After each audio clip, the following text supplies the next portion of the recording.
Olá pessoal, bem-vindos a mais uma aula do nosso curso de desenvolvimento para a web.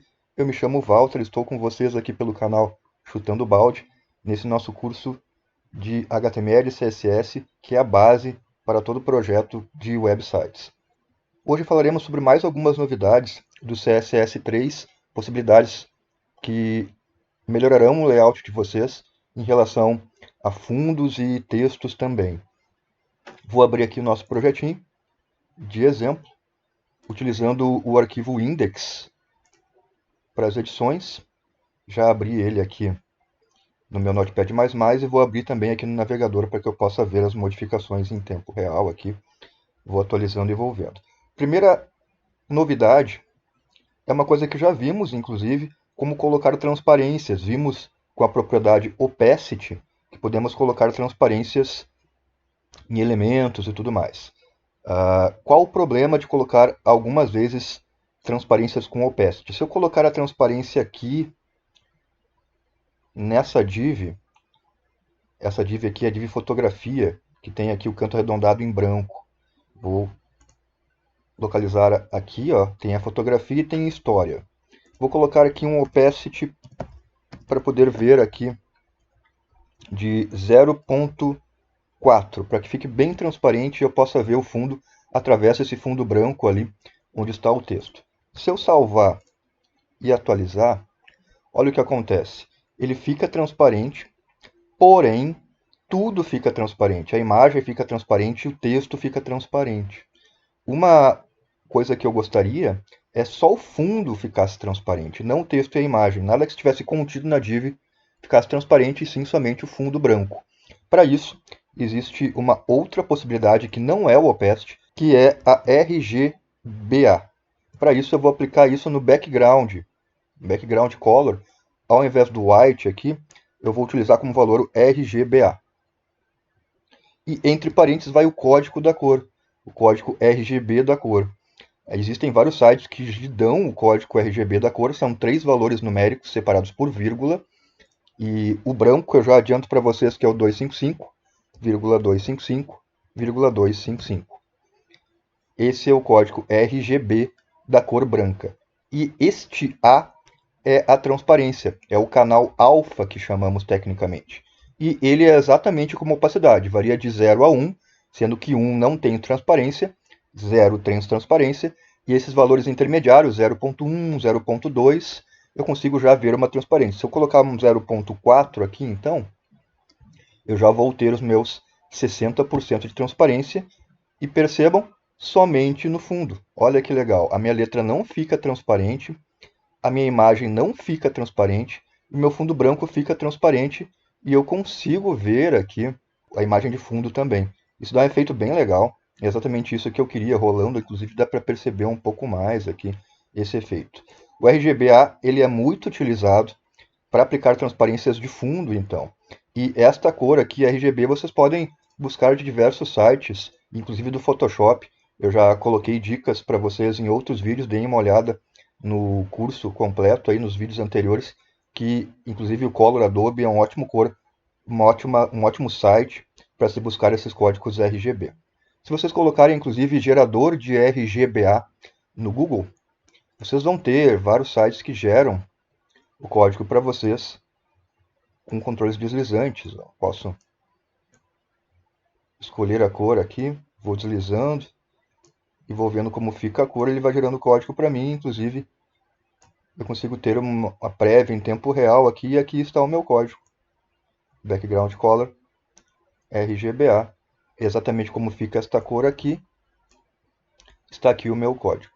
O branco é 100%, é 255, como eu já tinha falado, e o preto é 000. Se eu colocar 000 nas 3 primeiras cores, eu tenho um preto, e aqui é a minha transparência.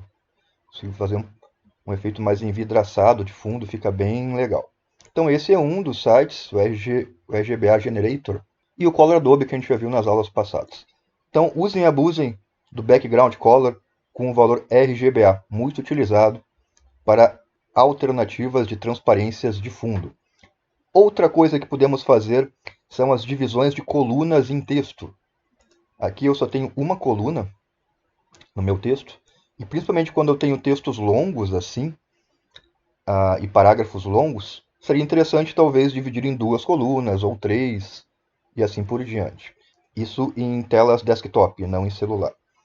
Para isso, eu vou utilizar aqui a mesma divisão fotografia e história que tem o meu texto e vou colocar esta propriedade que é o column count. 2 pontos e o valor de número de colunas que eu quero. Se eu quiser dividir em 2 colunas, eu coloco 2.2 e quando eu atualizo, eu já tenho a divisão de 2 colunas aqui para mim, automaticamente no meu texto. Vou colocar em 3 aqui, vocês vão ver que ele também vai dividir em 3. Fica até um pouco melhor 3 colunas. Neste caso, que tem bastante texto, ele já divide para mim automaticamente o texto em 3 colunas. Olha que legal, tudo diretamente no código.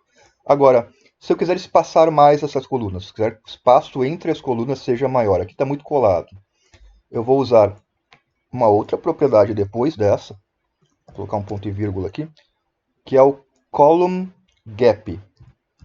Column gap que controla o espaçamento e o valor ele pode ser em porcentagem, eu vou colocar ele num valor fixo aqui de 40 pixels, 40 px.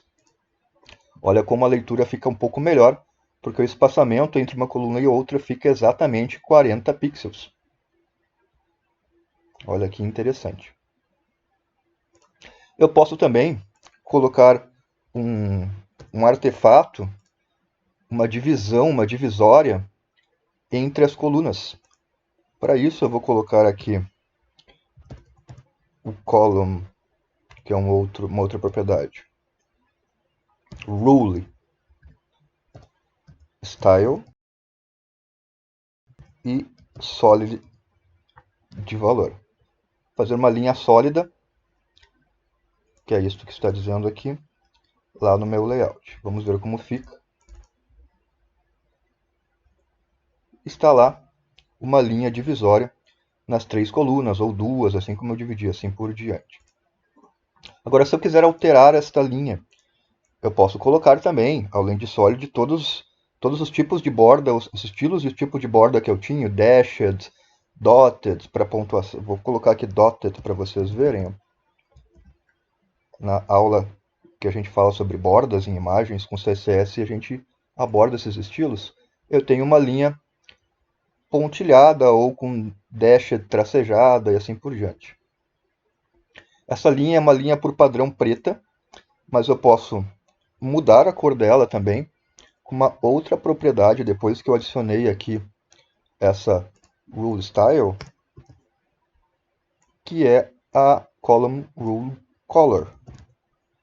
Para combinar com o layout, eu vou colocar a mesma cor que eu coloquei, que é azul marinho, a cor navy. Também aceita hexadecimal como nome de cor, então aqui ela já está com uma cor azul marinho, a minha linha pontilhada, que eu coloquei aqui com o column row style e color. Além disso, eu ainda posso colocar também, assim como as bordas,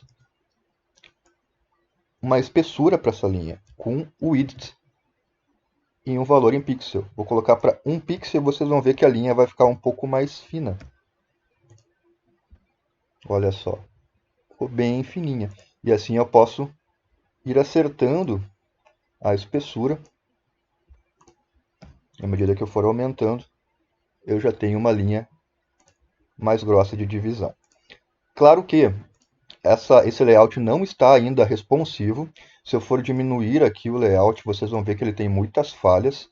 Olha só, até aqui ainda fica legal, tá? Nesse tamanho de tela, as colunas. Agora, se eu for diminuir muito, ó, vocês vão ver que a coluna já vai atravessar a imagem aqui, e num tablet isso já não seria interessante, seria legal 2 colunas.